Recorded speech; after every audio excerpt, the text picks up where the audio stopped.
Esther 4.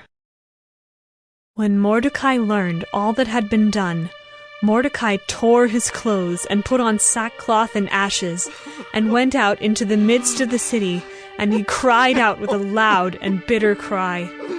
He went up to the entrance of the king's gate, for no one was allowed to enter the king's gate clothed in sackcloth.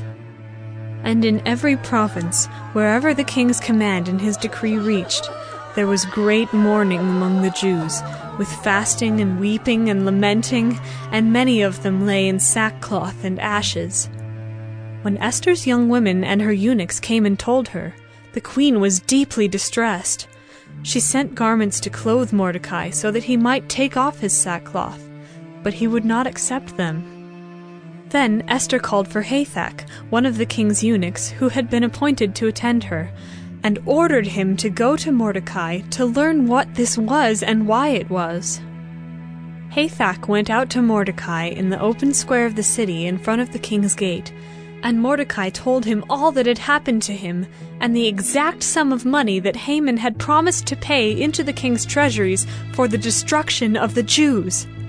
Mordecai also gave him a copy of the written decree issued in Susa for their destruction, that he might show it to Esther, and explain it to her, and command her to go to the king, to beg his favor, and plead with him on behalf of her people. And Hathach went and told Esther what Mordecai had said. Then Esther spoke to Hathach, and commanded him to go to Mordecai and say, "All the king's servants, and the people of the king's provinces know that if any man or woman goes to the king inside the inner court without being called, there is but one law, to be put to death, except the one to whom the king holds out the golden scepter so that he may live. But as for me, I have not been called to come into the king these 30 days. And they told Mordecai what Esther had said. Then Mordecai told them to reply to Esther, "Do not think to yourself that in the king's palace you will escape any more than all the other Jews.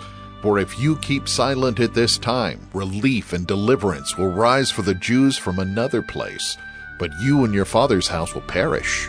And who knows whether you have not come to the kingdom for such a time as this?" Then Esther told them to reply to Mordecai, "Go, gather all the Jews to be found in Susa, and hold a fast on my behalf. And do not eat or drink for 3 days, night or day. I and my young women will also fast as you do. Then I will go to the king, though it is against the law, and if I perish, I perish." Mordecai then went away and did everything as Esther had ordered him.